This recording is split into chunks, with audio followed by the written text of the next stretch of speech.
क्या हुआ? जब कुछ दोस्तों ने एक ऐसी ऐप डाउनलोड की जो विशेष पूरी करती थी और उनकी विश वाकई पूरी हो गई, लेकिन 24 घंटे बाद इस ऐप ने उनके साथ जो किया वो आपने कभी सोचा भी नहीं होगा, और इस ऐप के पीछे का सच सुनकर आपके होश उड़ जाएंगे। कहानी की शुरुआत में हम एक लड़की को दिखाया जाता है जो एक दीवार पर अपना नाम और डेट ऑफ बर्थ लिखती है और फिर अपने मोबाइल में एक वीडियो रिकॉर्ड करते हुए कहती है कि मेरी ख्वाहिश है कि तुम सब मर जाओ। ये कहकर वो एक कटर से अपना गला काट लेती है। सीन शिफ्ट होता है और हम एक लड़की सिया को देखते हैं जो अपने फ्रेंड जियोन वू के साथ स्कूल जा रही होती है। वो दोनों एक ही बिल्डिंग में रहते थे। स्कूल में हम उनके दो और फ्रेंड्स नारी और ह्योन वुक और हाजून को देखते हैं। कुछ देर बाद टीचर क्लासरूम में आते हैं और एग्जाम्स के रिजल्ट्स बताते हैं। वो बताते हैं कि हाजून को फुल मार्क्स मिले हैं और साथ ही साथ ह्योन वुक को भी फुल मार्क्स मिले हैं। ये सुनकर पूरी क्लास हैरान रह जाती है क्योंकि ह्योन वुक के आज से पहले कभी भी फुल मार्क्स नहीं आए थे। यहाँ ह्योन वुक खुद भी काफी हैरान था। तभी उसके मोबाइल पर एक गिरिगो नाम के ऐप से एक मैसेज आता है जिसमें लिखा था कि आपकी विश पूरी हो गई है। क्लास के बाद उसके फ्रेंड्स उससे इस बारे में पूछते हैं, जिस पर ह्योन वुक उन्हें भी उस गिरिगो ऐप के बारे में बताते हुए कहता है कि ये ऐप इंसान की विश पूरी करता है। ये सुनकर जियोन वू भी इस ऐप को प्ले स्टोर पर ढूंढने लगता है, मगर ह्योन वुक बताता है कि ये ऐप प्ले स्टोर पर अवेलेबल नहीं है। ये कहकर वो उन सबको उस ऐप का लिंक सेंड करता है और बताता है कि उस ऐप को चलाने के बाद स्क्रीन पर कैमरा ऑन होगा, तब तुम्हें एक पेपर पर अपना नाम और डेट ऑफ बर्थ लिखकर वीडियो बनाकर अपनी विश मांगनी होगी। मगर उसकी उस बात पर कोई भी यकीन नहीं करता और सब वहाँ से चले जाते हैं। सबके जाने के बाद ह्योन वुक दोबारा से उस ऐप को खोलता है जिस पर अब 23 घंटे का टाइमर चल रहा था, मगर वो इस पर ज्यादा ध्यान नहीं देता। इसके बाद वॉशरूम में हम सिया और नारी को देखते हैं, जिनकी बातों से हमें पता चलता है कि नारी ह्योन वुक को ज्यादा पसंद नहीं करती थी। कल ह्योन वुक का बर्थडे है, जिस पर नारी कहती है कि मैं उसके बर्थडे पार्टी पर नहीं जाऊंगी। सीन कट होता है और हम सिया को स्पोर्ट्स हॉल में देखते हैं। सिया एक एथलीट थी और आज ही उसे पता चलता है कि वो नेशनल टीम में सिलेक्ट हो गई है। उसकी कोच उससे कहती है कि अब से तुम्हें बहुत ज्यादा ट्रेनिंग करनी होगी। इधर स्कूल में हम ह्योन वुक को देखते हैं। तभी उसे सिया की कॉल आती है जिसमें नारी, जियोन वू, सिया और हाजून सब उसका मजाक बना रहे होते हैं और कह रहे होते हैं कि वो लोग ह्योन वुक की बर्थडे पार्टी पर जाना नहीं चाहते। ये सब सुनकर ह्योन वुक को काफी गुस्सा आता है। जब वो दोबारा सिया को कॉल करता है तो वो कॉल पिक नहीं करती क्योंकि उसका मोबाइल उसके लॉकर में पड़ा था। तो फिर सिया के नंबर से ह्योन वुक को कॉल किसने की और कैसे की? खैर, इसके बाद सिया घर आ जाती है जहाँ जियोन वू उसके घर आता है। सिया उसे बताती है कि मुझे नेशनल टीम में सिलेक्ट कर लिया गया है। ये सुनकर जियोन वू काफी खुश होता है। इसी दौरान सिया अपने मोबाइल में देखती है जहाँ उसे ह्योन वुक की काफी सारी मिस्ड कॉल्स आई हुई थी, इसलिए सिया उसे कॉल करती है। ह्योन वुक उससे पूछता है कि क्या तुम मेरी बर्थडे पार्टी पर नहीं आने वाली, जिस पर सिया उससे माफी मांगते हुए कहती है कि मेरी ट्रेनिंग शुरू हो रही है इसलिए मैं नहीं आ सकती, जिस पर ह्योन वुक नाराज होकर कॉल कट कर देता है। सिया को काफी बुरा लगता है और वो जियोन वू से कहती है कि काश मेरी ट्रेनिंग एक हफ्ता आगे हो जाती। तब जियोन वू एक पेपर पर अपना नाम और डेट ऑफ बर्थ लिखकर गिरिगो ऐप पर विश मांगता है कि सिया की ट्रेनिंग इस हफ्ते कैंसिल हो जाए, लेकिन उन्हें पता था कि ये तो एक मजाक है। खैर, अगले दिन जब वो सब स्कूल जाते हैं तब सिया देखती है कि ह्योन वुक उसे काफी अजीब तरह से घूर रहा था। तभी अचानक ह्योन वुक के मोबाइल में टाइमर चलने लगता है जिस पर 2 मिनट का टाइम बाकी रह गया था। अचानक ह्योन वुक को कुछ होने लगता है, उसका जिस्म अकड़ने लगता है, जिसके बाद वो उठकर एक कटर पकड़ लेता है। जियोन वू उसे वो कटर नीचे रखने का कहता है, मगर ह्योन वुक उसे जोर से धक्का देता है। तभी अचानक वो ऐसे बिहेव करने लगता है जैसे किसी ने उसे पोजेस कर लिया हो। वो सिया की तरफ कटर करके उसे कहता है कि चली जाओ यहाँ से। ये कहते हुए वो उस पर अटैक कर देता है जिससे वो दोनों क्लास से बाहर जाकर गिरते हैं। तब ह्योन वुक मोबाइल में देखता है जहाँ सिर्फ 20 सेकंड रह गए थे। अचानक वो उठ खड़ा होता है और कटर से अपना गला काट देता है। उसके मरते साथ ही ऐप का टाइमर एंड हो जाता है। अपने दोस्त को मरता देखकर सिया बहुत ज्यादा रोने लगती है। उसे काफी बड़ा सदमा लगता है। इधर सिया को कल रात का एक फ्लैशबैक आता है जब सिया ने ह्योन वुक से कॉल पर बात की थी। उसके बाद सिया उससे मिलने गई थी जहाँ वो ह्योन वुक से उसकी बर्थडे पार्टी न आने के लिए माफी मांगती है और उसे गिफ्ट देती है, जिसके बाद सिया वहाँ से जाने लगती है। तब ह्योन वुक उसे बताता है कि मेरे साथ आज कुछ बहुत अजीब हुआ है। आज शाम मुझे तुम्हारी कॉल आई थी और मैंने तुम सबको बातें करते सुना था, मगर मैं जानता हूँ कि वो तुम नहीं थी, वो बस मेरी गलतफहमी थी। सिया को कुछ समझ नहीं आता।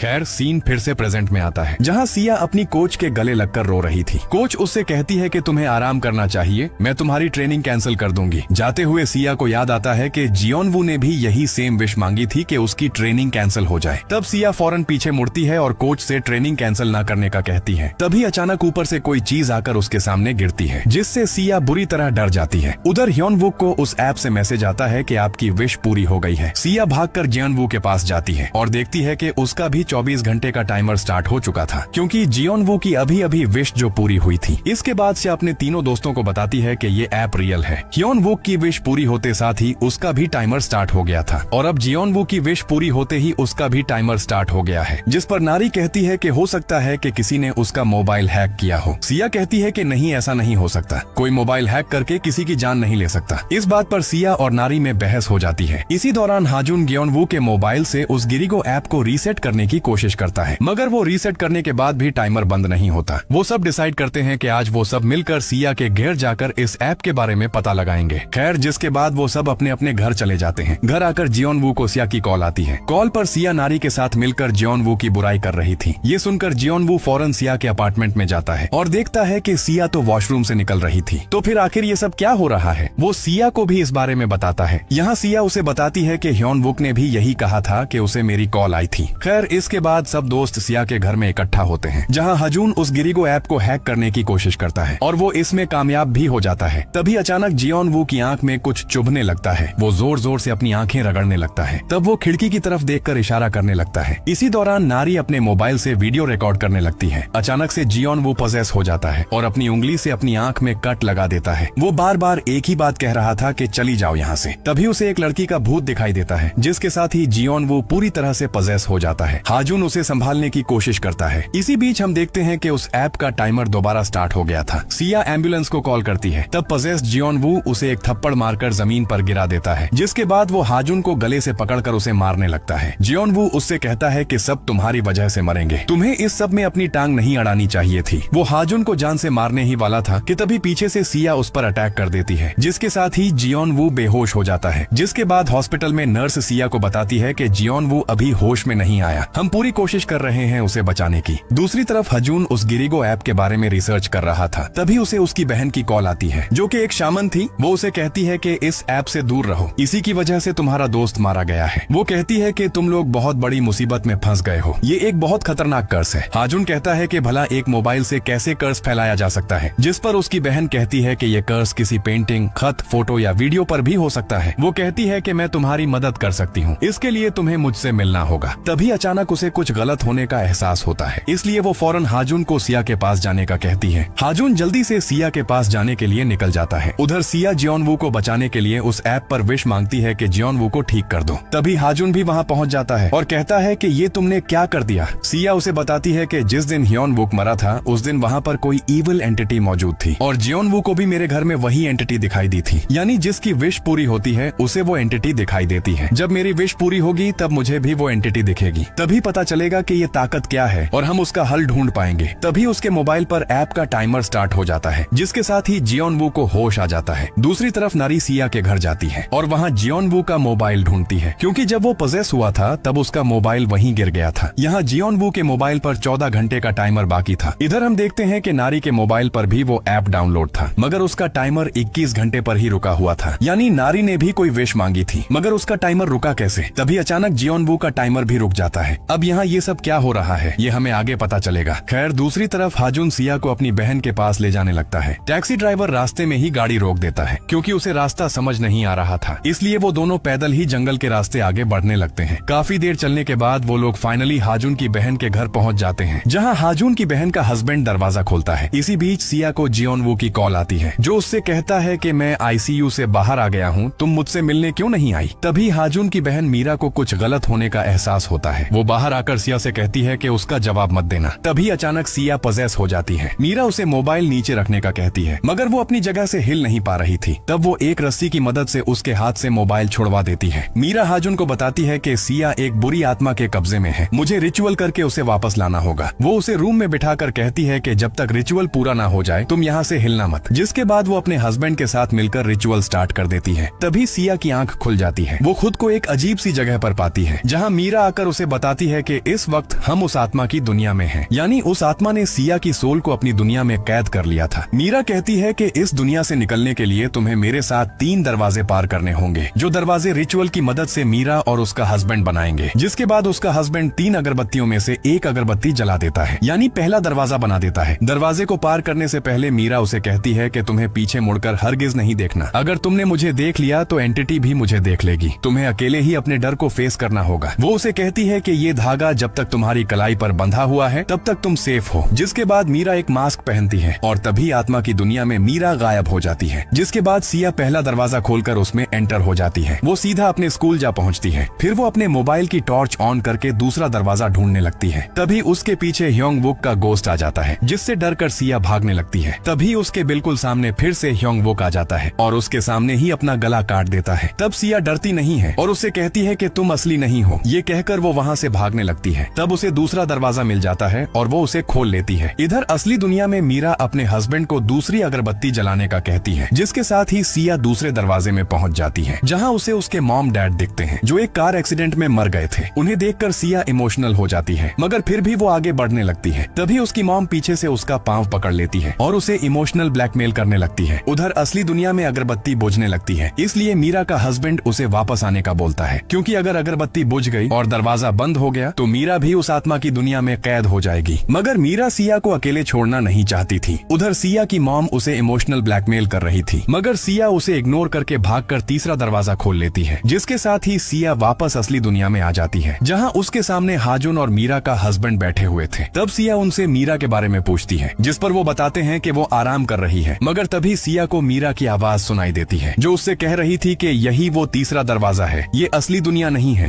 तभी मीरा का हस्बैंड उससे कहता है कि शायद तुम्हारे साथ कोई आत्मा इस दुनिया में आ गई है। वो कहता है कि मीरा ने कहा था कि पीछे मत देखना, मगर अब तुम्हें पीछे देखना होगा, तभी मैं कुछ कर पाऊंगा। मीरा उसे लगातार कह रही थी कि इनकी बातों में मत आना, दरवाजा ढूंढो और निकलो यहाँ से। तभी अचानक हाजुन को सिया के पीछे इविल एंटिटी दिखाई देने लगती है। वो सिया से कहता है कि मैंने तुम्हें बचाने के लिए उस ऐप पर विश मांगी थी। सिया को कुछ समझ नहीं आ रहा था और वो पीछे देख लेती है और वो एंटिटी मीरा को देख लेती है, यानी कि वो वाकई में तीसरा दरवाजा था। मीरा अपने हस्बैंड को बताती है कि उसने मुझे देख लिया है, यानी अब सिया के साथ साथ मीरा को भी वो तीसरा दरवाजा पार करके असली दुनिया में वापस आना होगा। इधर सिया अपने हाथ पर एक लाल धागा देखती है, जिसे वो फॉलो करने लगती है। तभी ढेर सारी लटकी हुई लाशें उसके सामने आ जाती हैं और सिया पजेस होने लगती है। तब उसे अपने सामने एक लड़की का गोश्त दिखाई देता है, जिसके सामने एक रेड कलर का मोबाइल पड़ा था, जो सिया के हाथ के साथ बंधे धागे से जुड़ा था। तभी पीछे से मीरा आकर सिया के हाथ पर लगे धागे को तोड़ देती है और सिया होश में आ जाती है। तब उन्हें अपने सामने दरवाजा दिख जाता है। वो दोनों भागकर उस दरवाजे के पास जाने लगती हैं। वो एंटिटी उन पर अटैक कर देती है, मगर मीरा किसी तरह सिया को लेकर उस दरवाजे को पार कर लेती है, जिसके साथ ही वो दोनों असली दुनिया में वापस आ जाती हैं और सिया के ऐप का टाइमर भी रुक जाता है। मीरा उन्हें बताती है कि अभी सब कुछ ठीक नहीं हुआ, अभी बस वो धागा टूटा है जो सिया को उस दुनिया से जोड़ता है। वो बताती है कि हमें इसे पूरी तरह से खत्म करने के लिए उस चीज को ढूंढ कर खत्म करना होगा, जिसने उस आत्मा की दुनिया को हमारी दुनिया से जोड़ा है। यहाँ वो बताती है कि आखिरी दरवाजे पर जिस लाल मोबाइल के साथ तुम्हारा धागा बंधा हुआ था, तुम्हें उसे ही ढूंढ कर यहाँ लाना होगा। हाजुन पूछता है कि क्या ये काम कोई और नहीं कर सकता। मीरा बताती है कि सिर्फ सिया ही उस मोबाइल को हाथ से छू सकती है, क्योंकि सिर्फ सिया ही उस आत्मा की दुनिया से जुड़ी हुई है। दूसरी तरफ नारी हॉस्पिटल में जियोन वू से मिलती है और उसे अपनी रिकॉर्ड की गई वीडियो दिखाती है, जिसमें जियोन वू पजेस था। उधर रात में अचानक सिया के ऊपर ब्लड गिरने लगता है, जिससे सिया की आंख खुल जाती है। तब उसे अपने सामने एक लड़की का गोश्त दिखाई देता है, जिसकी गर्दन कटी हुई थी। वो गोश्त उसे इशारे से पीछे देखने का कहती है। सिया जैसे ही पीछे देखती है तो उसे पीछे एक और लड़की का गोश्त दिखाई देता है, जिसके साथ ही सिया की आंख खुल जाती है। सिया मीरा को भी इस ख्वाब के बारे में बताती है। वो बताती है कि मैंने एक नहीं बल्कि दो गोश्त देखे थे, एक मेरे आगे था और एक पीछे। मीरा समझ जाती है कि इस कर्स में सिर्फ एक नहीं बल्कि दो लोग शामिल हैं। इसके बाद सिया, हाजुन और मीरा का हस्बैंड तीनों मिलकर उस लाल मोबाइल को ढूंढने निकल जाते हैं और मीरा उनके लिए प्रे करने के लिए घर ही रुकती है। दूसरी तरफ जियोन वू सिया के घर जाता है, मगर वहाँ नारी को देखकर वो हैरान रह जाता है। नारी उसे बताती है कि मैं अपना स्कूल बैग यहीं भूल गई थी, इसीलिए मैं वो लेने आई हूँ। खैर जियोन वू यहाँ अपना मोबाइल ढूंढने आया था, मगर उसे अपना मोबाइल कहीं नहीं दिखता, इसलिए वो नारी से उसका मोबाइल लेकर उस दिन की वीडियो देखता है जब वो पजेस हुआ था, ताकि उसे वीडियो में पता चल सके कि उसका मोबाइल कहाँ गिरा था, मगर उसे वीडियो में भी कुछ नहीं दिखता। दूसरी तरफ सिया, हाजुन और मीरा का हस्बैंड ह्योन वुक का लैपटॉप चेक करते हैं, ताकि उन्हें गिरिगो ऐप के बारे में कोई सुराग मिल सके। हाजुन उसके लैपटॉप पर एग्जाम से एक दिन पहले की हिस्ट्री चेक करता है, ताकि पता चल सके कि उसे ये ऐप कहाँ से मिला, जिससे उन्हें ये पता चलता है कि एग्जाम से कुछ दिन पहले हयोन वुक ने एक चैटिंग ऐप कई बार यूज किया था। वो जैसे ही उसे चलाते हैं तभी उस पर एक कॉल आ जाती है। वो लोग माइक ऑफ करके कॉल पिक करते हैं। कॉल पर एक लड़का था जो हयोन वुक को बुरा भला कह रहा था। तब हाजुन हयोन वुक बनकर मैसेज करके पूछता है कि तुम इतने डरे हुए क्यों हो। तब वो लड़का बताता है कि यहाँ सब लोगों को लग रहा है कि तुम मर गए हो। ये सुनकर मैं बहुत ज्यादा डर गया था। वो बताता है कि मैंने उस चीज का इंतजाम कर दिया है जिसका तुमने मुझे कहा था। बताओ तुम्हें कब तक वो चाहिए। जिस पर वो कहते हैं कि अभी मिल सकता है क्या। वो लड़का एक एड्रेस बताकर 1 घंटे में मिलने का कहता है। इसलिए वो सब वहाँ जाने के लिए निकल जाते हैं। उन्हें वो लड़का दिख जाता है। मीरा का हस्बैंड बहाने से उसके पास जाता है। उसे देखते ही वो लड़का वहाँ से भागने लगता है। तब वो तीनों उसे पकड़ने उसके पीछे भागते हैं। भागते भागते वो लड़का एक छत पर चढ़ जाता है और सीढ़ी भी नीचे गिरा देता है। मगर सिया एक एथलीट थी, इसलिए वो एक लंबी जंप लगाकर उसे पकड़ लेती है। हाजुन और मीरा का हस्बैंड भी ऊपर आ जाते हैं। वो लोग उस लड़के से पूछते हैं कि तुम हयोन वुक को कैसे जानते हो। तब वो लड़का बताता है कि मैं तो बस हयोन वुक को दवाइयां देता था जिससे उसे पढ़ने में मदद मिलती थी। तब सिया उससे कहती है कि तुमने ही हयोन वुक को गिरिगो ऐप का लिंक सेंड किया था ना, तुम्हारी वजह से वो मर गया है। वो लड़का कहता है कि मैंने जिस पोस्ट में उस ऐप का लिंक सेंड किया था उस पर सब कुछ साफ साफ लिखा था। मेरी गलती नहीं है कि उसने पढ़ा नहीं। तब हाजुन उसका मोबाइल लेकर वो पोस्ट चेक करता है, मगर वो पोस्ट डिलीट हो चुकी थी। वो लड़का बताता है कि उस पोस्ट पर 2 लड़कियों के नाम भी लिखे हुए थे, सिवोन और दोही। वो ये भी बताता है कि पूरी दुनिया जानती है कि ये दोनों लड़कियां हमारे स्कूल में पढ़ती थी। उनमें से दोही की माँ एक पागल शामन थी और उस पोस्ट में उन दोनों की फोटो भी थी। तब हाजुन को आइडिया आता है कि वो हयोन वुक के लैपटॉप में वो फोटो ढूंढ सकते हैं। उसे वो फोटो मिल जाती है। तब मीरा का हस्बैंड उस लड़के से दोही यानी शामन के घर का पता पूछता है, जिसके बाद वो उसे गाड़ी से उतारकर मीरा को कॉल करते हैं। सिया बताती है कि मैंने ख्वाब में भी 2 लड़कियां देखी थी, मगर मैं उनका चेहरा नहीं देख पाई थी। यानी फोटो वाली लड़कियों का इस कर्स से कोई लिंक जरूर है। खैर वो सब उस शामन के घर को ढूंढने लगते हैं। ढूंढते ढूंढते उन्हें रात हो जाती है और ऊपर से वो पूरा इलाका सुनसान था। तभी उन्हें एक घर में लाइट चलती हुई दिखती है। वो सब उस घर में जाते हैं जहाँ एक बूढ़ी औरत रहती थी। वो लोग उस औरत से उस शामन के बारे में पूछते हैं। वो औरत उन्हें उसके घर का एड्रेस बता देती है। साथ ही साथ वो ये भी बताती है कि वो शामन तो 3 साल पहले ही मर चुकी है। उसकी एक बेटी भी थी। तब हाजुन उसे वो फोटो दिखाकर पूछता है कि इनमें से कौन है शामन की बेटी। तब वो औरत दोही की तस्वीर पर हाथ रखने की बजाय साइवॉन की फोटो पर हाथ रखती है। यानी कि दोही नहीं बल्कि सिवोन उस शामन की बेटी थी। इसके बाद वो तीनों उस शामन के घर चले जाते हैं। अंदर जाकर मीरा का हस्बैंड सिया और हाजुन के गिर्द एक दायरा बना देता है और उन्हें इस दायरे से बाहर आने से मना करता है। फिर वो खुद अकेला ही उस घर में एंटर हो जाता है और घर की तलाशी लेने लगता है। उसे एक दीवार काफी अजीब लगती है। जब वो वहाँ से शीट हटाकर देखता है तो वहाँ पर एक सीक्रेट रूम था। अंदर जाने पर उसे पता चलता है कि ये एक रिचुअल करने वाला कमरा था, जहाँ उसे एक स्कूल यूनिफॉर्म में एक लड़की के बाल दिखते हैं जिस पर किसी किस्म का रिचुअल किया गया था। बाहर सिया को अचानक वही गोश्त दिखाई देती है। सिया उस दायरे से निकलकर उसके पीछे जाने लगती है। उसके पीछे हाजुन भी उस दायरे से बाहर आ जाता है। वो एंटिटी सिया को एक दीवार तक ले आती है और वो सिया को अपनी उंगली से जमीन की तरफ इशारा करती है। सिया उस जगह से मिट्टी हटाती है तो उसे वहाँ पर उसके स्कूल का यूनिफॉर्म और एक फोटो मिलती है जिसमें और कोई नहीं बल्कि दोही और साइवॉन थी। जिसके बाद वो मीरा को कॉल करके भी इस बारे में बताते हैं। वो फोटो देखकर मीरा कहती है कि इस फोटो में जो विंडो है वो आत्मा अपनी दुनिया में सिया को उस जगह लेकर गई थी। वो कहती है कि इन दोनों में से किसी एक लड़की ने उस लाल मोबाइल से उस जगह पर वीडियो शूट की होगी, इसलिए हमें पहले उस लाल मोबाइल को ढूंढना होगा। मगर इसके लिए उन्हें अब उस वीडियो को ढूंढना होगा ताकि उस वीडियो की मदद से पता लगा सकें कि वो वीडियो कहाँ शूट हुआ था। इसलिए सिया और हाजुन स्कूल जाकर स्कूल के सर्वर से गिरिगो ऐप से भेजी हुई वीडियोस चेक करने लगते हैं। उन वीडियोस के बीच उन्हें नारी की भी विश वाली एक वीडियो मिल जाती है जिसमें वो कह रही थी कि मुझे 2 लोगों को मरते देखना अच्छा लगेगा, पहला हयोन वुक को और दूसरा जो मेरे पीछे लड़का बैठा है उसे। ये देखकर सिया हैरान हो जाती है और सोचती है कि अगर नारी ने विश मांगी थी तो वो अब तक जिंदा कैसे है। इसके बाद हमें हयोन वुक के मरने से एक रात पहले नारी का फ्लैशबैक दिखाया जाता है जहाँ वो अपने फ्रेंड्स के साथ क्लब में पार्टी कर रही थी। उनकी बातों के दौरान हमें पता चलता है कि नारी हयोन वुक से बिला वजह ही नफरत करती है। यहाँ नारी उन्हें भी उस गिरिगो ऐप के बारे में बताती है। वो कहती है कि वो बेवकूफ हयोन वुक कहता है कि ये ऐप विशेष पूरी करता है, जिस पर उसका दोस्त कहता है कि ये ऐप वाकई ही में रियल है। जो भी इससे विश मांगता है उसे बदले में अपनी जान देनी पड़ती है। ये सुनकर नारी सीरियस हो जाती है। तब वो लड़का उसका मजाक बनाते हुए कहता है कि तुम अभी भी बच्ची हो, तुम इसे सच कैसे समझ सकती हो। इस बात पर नारी को गुस्सा आ जाता है और वो नशे की हालत में उठकर उस ऐप पर विश मांगती है कि मैं हयोन वुक और पीछे बैठे उस लड़के को मरते देखना पसंद करूंगी। जिसकी अगली सुबह जब वो स्कूल गई तो हयोन वुक वाकई में मर चुका था। तभी उसके मोबाइल पर गिरिगो ऐप की तरफ से मैसेज आता है कि आपकी विश पूरी हो चुकी है और साथ ही उसका 24 घंटे का टाइमर स्टार्ट हो जाता है। इस सब से नारी काफी ज्यादा डर जाती है। उसी वक्त जियोन वू की विश भी पूरी हो गई थी। जब वो सब बातें कर रहे थे तब नारी अपना मोबाइल चेक करती है तो उसका टाइमर रुक गया था। ये देखकर वो काफी शॉक्ड हो जाती है, जिसके बाद वो अपनी उस दोस्त से मिलने जाती है जो उस रात क्लब में मौजूद थी। जहाँ जाकर उसे पता चलता है कि उसका दोस्त भी मर चुका है। तब नरी उससे इस ऐप के बारे में पूछती है, जिस पर वो बताती है कि ये ऐप एक साइवॉन नाम की लड़की ने बनाया था। उसने अपनी दोस्त डोही को बदनाम किया था, जिस वजह से डोही ने सुसाइड कर ली। और कहा जाता है कि इस ऐप की वजह से साइवॉन भी मर गई। वो कहती है कि अगर तुम्हें गिरिगो ऐप के बारे में जानना है तो तुम्हें डोही के बारे में नहीं बल्कि शामन की बेटी सीवॉन के बारे में जानना चाहिए। और उस दिन जब सब दोस्त सिया के घर इकट्ठे हुए थे, उस दिन जियोनवू के साथ साथ नारी को भी वो गोश्त दिखाई दिया था। सिया के विश मांगने के बाद नारी हॉस्पिटल में जियोनवू से मिलने आई थी। उस रात वो सिया के रूम में गई थी, जहाँ उसे पता चला कि सिया ने भी विश मांगी है। और यहाँ नारी ने एक बहुत बड़ी पहेली सॉल्व कर ली थी। दरअसल जब कोई शख्स विश मांगता है तो उसका टाइमर स्टार्ट हो जाता है, मगर उस टाइमर के दौरान अगर कोई दूसरा शख्स विश मांग ले तो पहले शख्स का टाइमर रुक जाएगा, जबकि दूसरे शख्स का स्टार्ट हो जाएगा। जैसे नारी की विश पूरी होने के बाद उसका टाइमर स्टार्ट हुआ था, मगर उसके कुछ देर बाद जियोनवू की भी विश पूरी हो गई थी और जियोनवू का टाइमर स्टार्ट हो गया और नारी का टाइमर रुक गया। और फिर जब सिया ने विश मांगी तब जियोनवू का टाइमर रुक गया। मगर हाँ, टाइमर तो रुक जाता है, लेकिन उस आत्मा की दुनिया से कनेक्शन पूरी तरह से नहीं टूट पाता, जिसकी साफ एग्जाम्पल ये थी कि उस दिन टाइमर रुकने के बाद भी नारी को वो आत्मा दिखाई दे रही थी। खैर, उस रात नारी सिया को मैसेज करती है कि मुझे टाइम को रोकने का तरीका पता चल चुका है। मगर मैसेज सेंड करने से पहले ही उसे जियोनवू के मोबाइल पर सिया के मैसेजेस आने लगते हैं, जिस पर वो जियोनवू से कह रही थी कि मुझे पता चल गया है कि टाइम को कैसे रोकना है, मगर तुम ये बात नारी को मत बताना। ये सुनकर नारी को बहुत बुरा लगता है और उसे काफी गुस्सा भी आता है। मगर यहाँ ये बात साफ है कि ये मैसेजेस सिया ने नहीं भेजे, वो इविल एंटिटी ही ये सब कुछ कर रही है, जैसे ह्योनवुक और जियोनवू के साथ भी ये हुआ था। खैर, गुस्से में नारी ने उसे मैसेज सेंड नहीं किया था, जिसके बाद वो सिया के घर जाती है चेक करने के लिए कि उसे क्या पता चला है, मगर उसे कुछ भी पता नहीं चलता। जिसके बाद वो वहीं पर बेड पर लेट जाती है। लेटे हुए एक लाल धागा नारी की आंख में चला जाता है। जब सुबह उसकी आंख खुली तो दरवाजे पर जियोनवू आया था, जहाँ जियोनवू उसे बताता है कि मैंने उस दिन यहाँ एक लड़की का भूत देखा था, जिसके चेहरे की दाईं तरफ एक जख्म था और उसने हमारे स्कूल की यूनिफॉर्म पहनी हुई थी। यहाँ जियोनवू नारी से आज रात उसके साथ स्कूल चलने का बोलता है, ताकि पता लगा सकें कि आखिर जो आत्मा उसे दिखी है वो असल में कौन थी। जिसके बाद सीन प्रेजेंट में आता है। उस रात जब सिया और हाजुन स्कूल में वीडियो ढूंढने आए थे, उसी रात नारी और जियोनवू चुपके से स्कूल में एंटर हो जाते हैं और नर्स के ऑफिस में जाते हैं, जहाँ वो स्टूडेंट्स की फाइल्स चेक करने लगते हैं, जिनमें उन्हें साइवॉन की फाइल से पता चलता है कि उसके भी चेहरे की दाईं तरफ एक जख्म था। यहाँ जियोनवू नारी से कहता है कि मैं जानता हूँ कि तुमने भी उस आत्मा को देखा है। उस वीडियो में तुम उस खाली जगह को शूट कर रही थी जहाँ वो आत्मा खड़ी थी। वो नारी को सब सच बताने को कहता है, मगर यहाँ नारी उससे कहती है कि तुम मुझे जानबूझकर यहाँ लेकर आए हो ताकि मुझे डराकर सच उगलवा सको। वो उसे बताती है कि सिया ने भी विश मांगी है। ये सुनकर जियोनवू बहुत परेशान हो जाता है। नारी जियोनवू को उसका मोबाइल दिखाते हुए उसके और सिया के मैसेजेस दिखाती है, जिस पर जियोनवू कहता है कि मैंने आज सुबह ही अपनी सिम बंद करवा दी है, तो मेरे नंबर पर किसी का मैसेज या कॉल नहीं आ सकती। वो उसे समझाने की कोशिश करता है कि ये सब उस आत्मा का काम है। यहाँ नारी उसे अपनी विश बता देती है कि उसने ह्योनवुक के मरने की विश मांगी थी। जियोनवू को उसकी बात पर यकीन नहीं आता। तभी अचानक नारी की आंख में फिर से वो लाल धागा चला जाता है और पजेस होकर नारी जियोनवू को एक कैंची से स्टैब कर देती है और वहाँ से भाग जाती है। जियोनवू उसके पीछे भागता है, मगर दरवाजा नहीं खुलता और नारी वहाँ से चली जाती है। वो दरवाजा तोड़ने की कोशिश करने लगता है, तभी उसे अपने सामने वही आत्मा दिखाई देती है। जियोनवू डर कर वहाँ से भागने लगता है। तब एक बार फिर से उसके सामने वो आत्मा आ जाती है और उसे पजेस करने लगती है, जिससे जियोनवू का जिस्म उसके काबू में नहीं रहता और आत्मा के काबू में आकर वो अपने नाखून से अपना गला काटने लगता है। बाहर गाड़ी में मीरा के हस्बैंड को आसपास किसी आत्मा की प्रेजेंस महसूस होती है, इसलिए वो बाहर निकलकर स्कूल में चेक करने जाता है। वो एक स्पेल्स पढ़े हुए खंजर को उस आत्मा की तरफ फेंकता है, जिससे वो आत्मा वहाँ से गायब हो जाती है और जियोनवू होश में आ जाता है। तब वो आत्मा अचानक से टूटे हुए कांच के टुकड़े को मीरा के हस्बैंड की आंख में घुसा देती है। दूसरी तरफ सिया और हाजुन उस गिरिगो ऐप की सारी वीडियोस अपनी पेन ड्राइव में कॉपी कर लेते हैं। तभी अचानक पूरे स्कूल की लाइट ऑफ हो जाती है और मीरा के हस्बैंड को भी अपने सामने वो आत्मा दिखाई देती है। यहाँ से कहानी पास्ट में चली जाती है,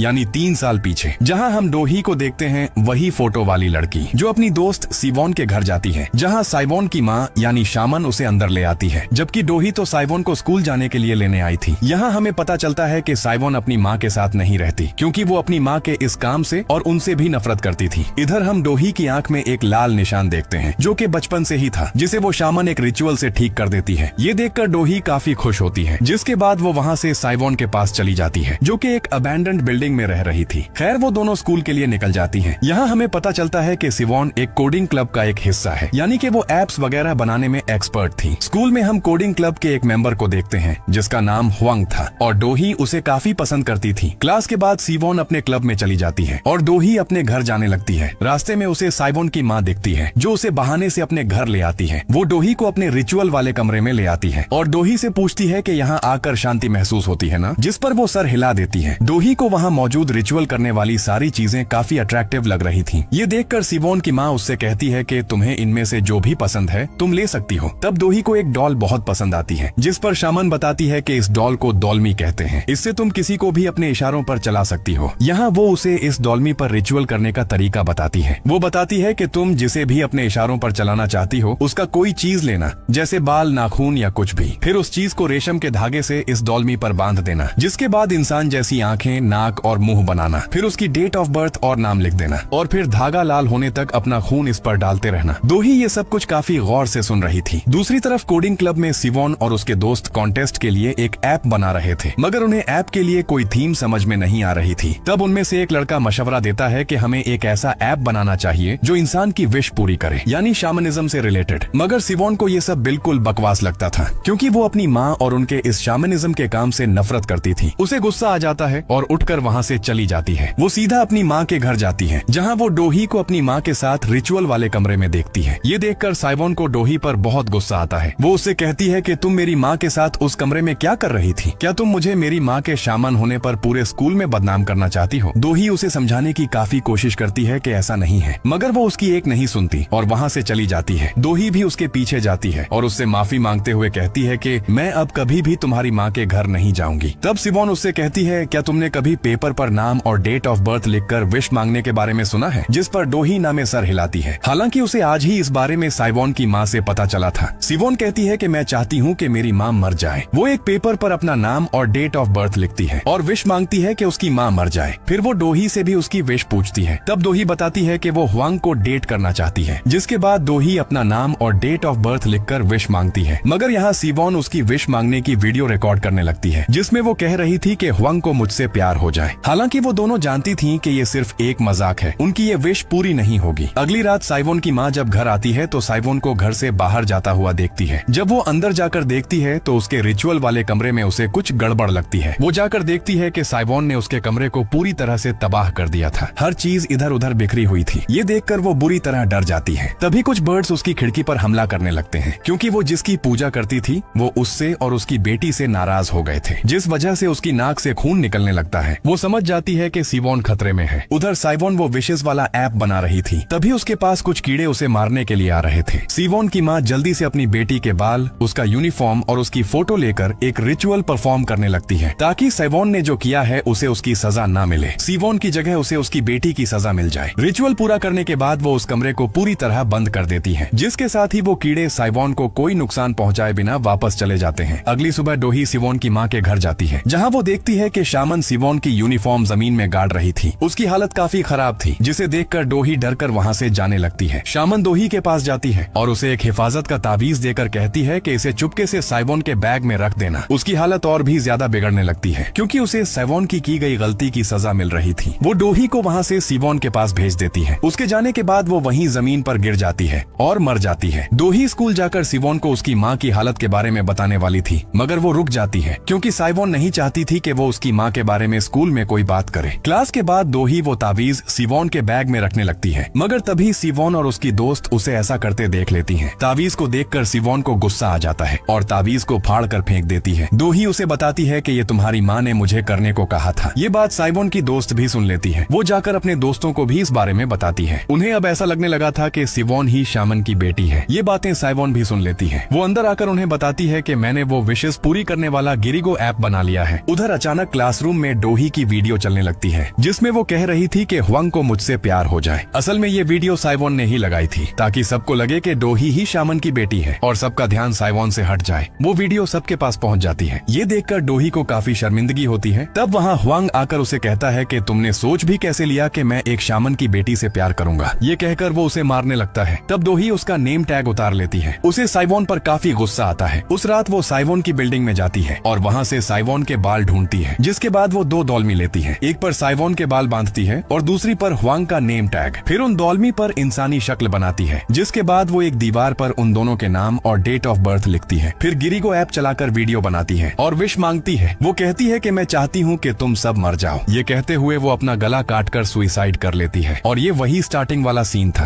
खैर ये वीडियो ह्वांग और सिवोन ने भी देख ली थी। वो दोनों काफी डर गए थे कि अगर किसी और ने ये वीडियो देख ली तो वो दोनों बुरी तरह फंस सकते थे। इसलिए साइवॉन स्कूल जाकर अपने कंप्यूटर से उस वीडियो को डिलीट करने की कोशिश करती है, मगर वो वीडियो डिलीट नहीं होती। फिर वो कोडिंग सर्वर रूम में जाकर सर्वर को ही बंद करने की कोशिश करती है, मगर सर्वर भी बंद नहीं होता। तभी वहाँ पर सारी स्क्रीन्स पर डोही की वीडियो चलने लगती है और ह्वांग और साइवॉन पॉजेस होने लगते हैं। पॉजेस्ड ह्वांग अपना गला काटकर मर जाता है। जैसे डोही मरी थी वैसे ही साइवॉन भी अपने पास से एक कांच पकड़कर अपना गला काटने लगती है, मगर खुद को रोकने की कोशिश में उसके चेहरे पर भी कट लग जाता है और वो भी मारी जाती है। जिसके साथ ही डोही के मोबाइल पर गिरिगो ऐप से मैसेज आता है कि आपकी विश पूरी हो गई है, यानी सिवोन और ह्वांग के मरने की। इसके बाद कहानी फिर से प्रेजेंट में आती है, जहाँ पॉजेस्ड नारी एक रॉड लेकर सिया और हाजुन पर अटैक कर देती है। तब सिया उससे कहती है कि मैं जानती हूँ कि तुमने बस मजाक में कहा था कि ह्योन वुक मर जाए। हाजुन की बहन हमारे हेल्प कर सकती है, तुम्हें हमारा साथ देना होगा। मगर तभी नारी पूरी तरह से उस आत्मा के कब्जे में आ जाती है और फिर से उन पर हमला करने लगती है। तब वहाँ मीरा का हस्बैंड आ जाता है और नारी की जगह उसे वो आत्मा दिखाई देती है। वो अपना खंजर उसकी तरफ फेंकता है। वो आत्मा उसे घसीटते हुए वहाँ से ले जाती है। इसके बाद वो लोग हॉस्पिटल जाते हैं क्योंकि मीरा के हस्बैंड और हाजुन को काफी चोट लगी थी। हॉस्पिटल में मीरा का हस्बैंड हाजुन को बताता है कि मेरी आंख में चोट लगने के बाद से मैं उस आंख से आत्माओं को देख पा रहा हूँ। इसके बाद वो चारों मिलकर गिरिगो ऐप से बनाई गई सबसे पहली वीडियो देखते हैं, यानी डोही की। ये देखकर वो समझ जाते हैं कि इसी वीडियो की वजह से ये ऐप कर्स्ड हुआ है और इस वीडियो की ही वजह से ह्योन वुक ने अपना गला काटकर अपनी जान ली। सिया कहती है कि हमें इसी मोबाइल को ढूंढना होगा, यही वो मोबाइल है जिससे इस कर्स की शुरुआत हुई है। हाजुन उस वीडियो की मदद से वो लोकेशन ढूंढ लेता है जहां ये वीडियो शूट किया गया था, जिसके बाद वो सब वहां जाने के लिए निकल जाते हैं। रास्ते में एक ट्रक की वजह से उनकी कार का एक्सीडेंट हो जाता है, मगर लकीली वो सब बच जाते हैं। मीरा का हस्बैंड जाकर उस ट्रक में चेक करता है, लेकिन उसमें कोई ड्राइवर था ही नहीं। वो समझ जाता है कि ये उस आत्मा का काम है। तब सिया गाड़ी से बाहर आने लगती है, पर तभी ऊपर से एक लोहे का पाइप नीचे गिरने लगता है और सिया को बचाते हुए वो पाइप मीरा के हस्बैंड के पेट के आर पार हो जाता है। वो सिया से कहता है कि तुम्हें उस मोबाइल को ढूंढना होगा क्योंकि सिर्फ तुम ही उस मोबाइल को छू सकती हो। वो जियोन वू को अपना खंजर देता है और उसे कहता है कि सिया के साथ रहकर उसका ख्याल रखना। जब ये खंजर घूमने लगेगा तो समझ जाना कि वो आत्मा तुम्हारे आसपास है। जिसके बाद वो दोनों वहाँ से निकल जाते हैं। उनके जाने के बाद हाजुन मीरा के हस्बैंड को हॉस्पिटल ले आता है। उधर सिया और जियोन वू उस अबैंडन्ड बिल्डिंग में जाकर वो मोबाइल तलाश करने लगते हैं, मगर जिस कमरे में वो मोबाइल था वहाँ तक जाने का रास्ता टूटा हुआ था। सिया एक लंबी जंप लगाकर उस कमरे तक पहुँच जाती है। उस कमरे में एंटर होते ही उसे सामने वो मोबाइल दिखाई देता है। वो जैसे ही उसे पकड़ने लगती है, पीछे से पॉजेस्ड नारी उस पर हमला कर देती है। वो कटर से उसका गला काटने लगती है। ये देख जियोन वू फौरन जंप लगाकर उस कमरे में आ जाता है, जहाँ आते ही वो खंजर घूमने लगता है, जिससे जियोन वू को लगता है कि नारी आत्मा है, इसलिए वो उस पर खंजर स्टैब कर देता है, जिससे नारी सिया को छोड़ देती है। सिया जल्दी से वो मोबाइल उठा लेती है। तब सिया नारी के पास जाकर उससे कहती है कि चलो हमारे साथ, सब ठीक हो जाएगा।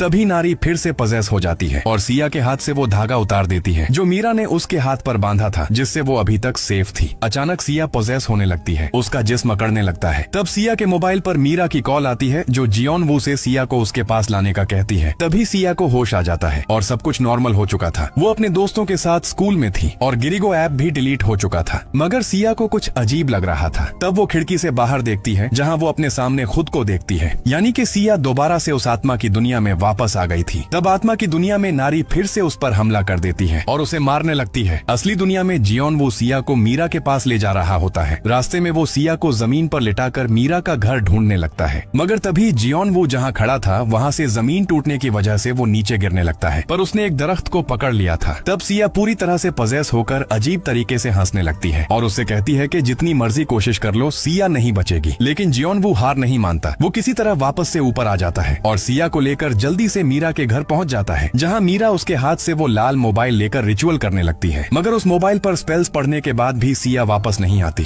तब मीरा समझ जाती है कि ये वो मोबाइल नहीं है जिस पर कर्स है। उधर आत्मा की दुनिया में नारी सिया को मारने ही वाली थी कि तभी पीछे से मीरा एक तीर से वार करके उसे हटाती है, यानी कि मीरा भी सिया को बचाने के लिए आत्मा की दुनिया में आ गई थी। मीरा उसे बताती है कि वो मोबाइल कर्स्ड नहीं है, हमें दरवाजा बनाकर जल्दी से यहाँ से निकलना होगा, हम ज्यादा देर तक आत्मा की दुनिया में नहीं रह सकते। तभी उनके सामने डोही की आत्मा आ जाती है जो उन्हें सर्वर रूम की तरफ इशारा कर रही थी। यहाँ वो दोनों समझ जाती हैं कि गिरिगो ऐप डोहाई ने नहीं बल्कि साइवॉन ने बनाया था और उसी ने ही अपने मोबाइल से कोई विश मांगकर इस ऐप को कर्स्ड कर दिया। और यहाँ पर असली राज सामने आता है। जब डोही ने सिवोन का गला काटा था तब मरने से पहले सिवोन ने भी गिरिगो ऐप पर विश मांगी मांगी थी कि डोही का कर्स दोहरा दो। यानी कि जैसे डोही ने सिवोन और हुआंग को पजेस करके उनका गला कटवा कर मारा था, वैसे ही सिवोन अब लोगों को पजेस करके उन्हें भी वैसे ही मारती है। और डोही तब से सिया को यही बताने की कोशिश कर रही थी कि सिवोन ने ही इस ऐप को कर्स्ड किया है। मीरा सिया से कहती है कि तुम्हें साइवोन का मोबाइल ढूंढना होगा, तब तक मैं असली दुनिया में रिचुअल की मदद से साइवोन को भटकाऊंगी। वो उसे अपना मास्क दे देती है, जिसे पहनने से वो आत्मा उसे नहीं देख पाएगी। जिसके बाद मीरा रिचुअल करके साइवोन की दुनिया में डोही बनकर उसके सामने आती है। मौके का फायदा उठाकर सिया सर्वर रूम में जाकर साइवोन का मोबाइल ढूंढने लगती है, मगर उसे वो मोबाइल कहीं नहीं मिलता। तब उसे वहाँ एक सीक्रेट डोर नजर आता है, जिसे तोड़कर वो अंदर जाने लगती है, मगर तभी पीछे से नरी आकर उस पर हमला कर देती है। यहाँ उन दोनों में लड़ाई होने लगती है। सिया उससे कहती है कि मैं जानती हूँ कि तुमने जो कुछ भी किया अनजाने में किया है, मगर नारी को कोई शर्मिंदगी नहीं थी। नारी सिया के पेट में कुछ स्टैब कर देती है। तब सिया गुस्से में मार मार कर नारी को जान से मार डालती है। यहाँ मीरा डोही बनकर सिवोन को डिस्ट्रैक्ट कर रही थी, मगर साइवोन को पता चल जाता है कि वो डोही नहीं है। तब मीरा एक तीर से उस पर हमला कर देती है और साइवोन वहाँ से गायब हो जाती है। जिसके बाद वो तीर लेकर उसे ढूंढने लगती है। वो उस पर तीर चला देती है, लेकिन वो वहाँ से गायब हो जाती है। मगर तभी वो सामने आकर मीरा के हाथ में कटर स्टैब कर देती है। वो उसे मारने ही वाली थी कि तभी वहाँ डोही की आत्मा आ जाती है, जो उससे कहती है कि अब बस कर दो। जिस पर साइवोन कहती है कि ये सब तुमने शुरू किया था। इसी दौरान मीरा वो तीर दीवार से निकालकर साइवोन के पेट में स्टैब कर देती है। साथ ही उसके अपने पेट में भी वो तीर घुस गया था। उधर सिया उस सर्वर रूम में एंटर हो जाती है। उसे जमीन पर साइवोन का नाम और डेट ऑफ बर्थ लिखी हुई थी। उसे साइवोन का मोबाइल भी मिल जाता है। सिया वो मोबाइल लेकर मीरा के पास भागती है। मीरा फौरन वो तीर साइवोन के पेट से निकालकर उस मोबाइल की तरफ चला देती है, मगर उसका निशाना चूक जाता है। तब सिया उस तीर को लेकर सिवोन के मोबाइल में घुसा देती है, जिसके साथ ही साइवोन का कर्स खत्म हो जाता है और उसकी दुनिया मिट जाती है। सिया और मीरा भी वापस असली दुनिया में आ जाती हैं और सब कुछ नॉर्मल हो जाता है। स्कूल के बाद सिया, जियोन वू और हाजून तीनों मिलकर ह्योन वू की ग्रेव पर जाकर प्रे करते हैं। यहाँ सिया और जियोन वू की बातों से पता चलता है कि नारी की सोल उस आत्मा की दुनिया में ही रह गई है, जिस बात का सिया को काफी दुख था। कहानी के लास्ट में हम सबको एक साथ देखते हैं, जहाँ मीरा का हस्बैंड भी मौजूद था, क्योंकि वो ठीक हो गया था और सब काफी खुश थे। जिसके साथ ही ये कहानी यहीं पर एंड हो जाती है। Thanks for watching.